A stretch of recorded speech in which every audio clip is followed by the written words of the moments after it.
वर्धापन दिनानिमित्त अजित पवारांच्या राष्ट्रवादीचा मेळावा झाला आणि त्यात पराभवाबद्दल चिंतन केलं गेलं। मात्र या चिंतनावेळी छगन भुजबळांनी अनेक मुद्द्यांवरून चिमटेही काढले। पाहूया।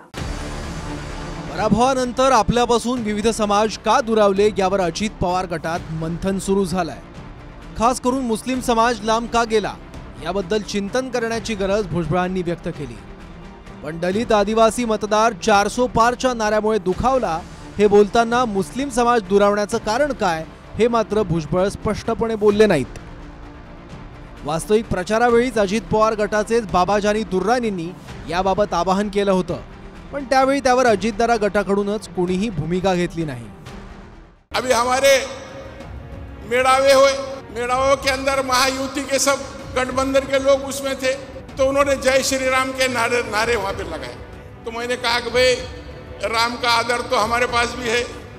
मैं जब 5वीं क्लास में पढ़ता था तो मुझे सर कहते थे कि राम की नज़म पढ़ के सुनाओ, तो मैं ऐसा हाथ बनकर खड़े होता था। रघुपति राघो राजा राम पतित पावन सीता राम ईश्वर अल्लाह तेरे नाम सबको सम्मति दे भगवान। हमारे सिलेबस में भी राम का नज़म थी, लेकिन इसको राजकीय भांडवल नहीं था। लेकिन ये जो माहौल जो है खराब किया जा रहा है, ये माहौल के ऊपर कंट्रोल करने की हमको बहुत सख्त जरूरत है। तुम्ही आम्हीच म्हणतो ना की हे दोन समाज जे आहे मोठ्या प्रमाणावर आपल्याला सोडून बाजूला झाले का?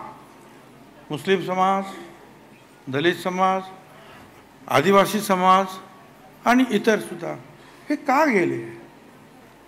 खोटी समजूत आम्ही करून घेऊ, आम्ही ह्याव करून त्यों करू।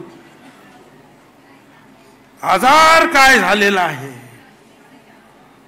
तो ओळखता आला पाहिजे। तो आजार ओळखून त्याच्यावर औषध काय करायचं आहे ते ठरवलं पाहिजे। राज्यात आणि देशात भाजपची सत्ता असूनही गेल्या काही काळात महाराष्ट्रात भाजप नेत्यांच्या पुढाकाराने हिंदू आक्रोश मोर्चे निघाले। सरकार हिंदुत्ववादी असूनही हिंदूंना मोर्चाची वेळ का येते यावरून टीकाही झाली। त्या मोर्चांमध्ये संयुक्तिक मागण्यांऐवजी चिथावणीच्या भाषेचा वापर झाला। तेव्हा भाजप नेते मौन राहिले आणि अजित पवारांनी 30 सेकंदाची प्रतिक्रिया देत नितेश राणेंच्या विधानाला गैर ठरवलं। आपला बॉल बसलाय सागर बंगल्यावर, काही होत नाही आम्हाला लोकांना, आम्ही असेच जाऊ इकडे। आणि पोलिसांनी पण हे लक्षात ठेवावं की गृहमंत्री कोण आहेत आणि मगच आमच्या हिंदू समाजावर लाठ्या माराव्यात। काय करून द्या पोलिसांना, मला भाषण रेकॉर्ड काय नाही, जास्तीत जास्त बायकोला दाखवू शकणार, बाकी काय नाही, काय करू शकणार नाही। आमच्या राज्यात आमच्यावर काय करू शकणार? राहायच्या जागेवर सांगा तुम्ही मला।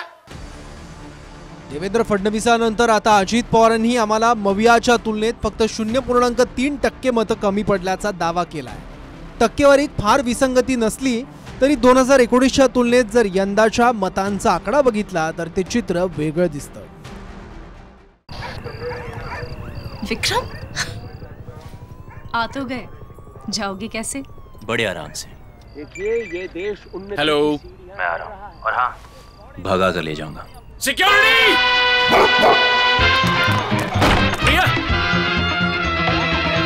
भाग गई, पकड़ो उनको। हेलो, बोला था ना भगा कर ले जाऊंगा।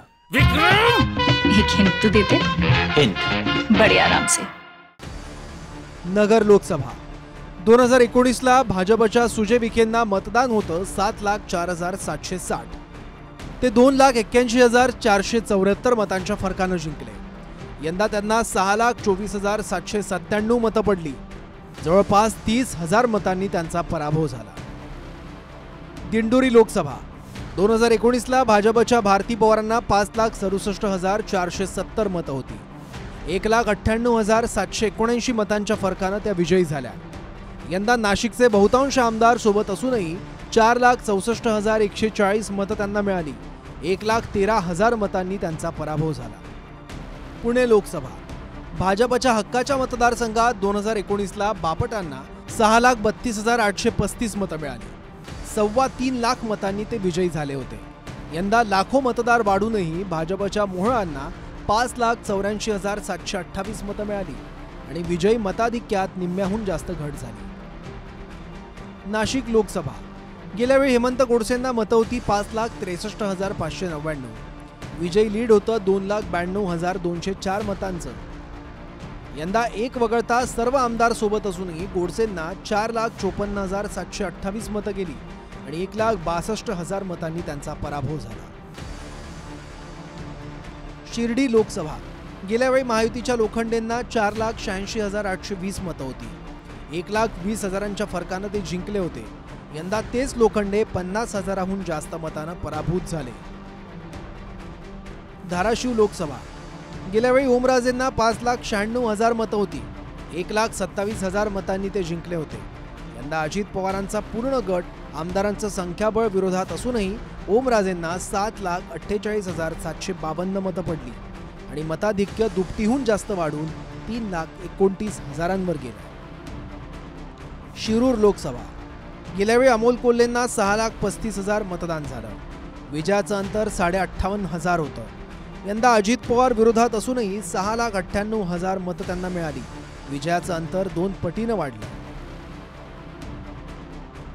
निकालाच्या विश्लेषणात गेल्या वेळचं मतदान, त्यातलं विभाजन आणि 5 वर्षानंतर नव्यानं वाढलेले मतदारही महत्त्वाचे असतात.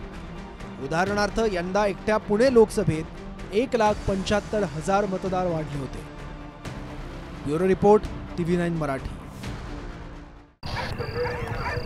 विक्रम, आ तो गए, जाओगे कैसे? बड़े आराम से. देखिए ये देश हेलो, मैं आ रहा हूँ. और हाँ, भगा कर ले जाऊंगा. सिक्योरिटी! भैया, भाग गई, पकड़ो उनको. हेलो, बोला था ना, भगा कर ले जाऊंगा. विक्रम, एक हिंट तो देते. हिंट. बड़े आराम से.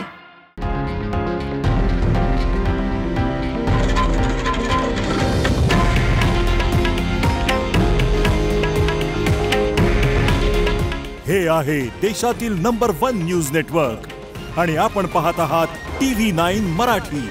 काळजी तुमची, हित महाराष्ट्राचं.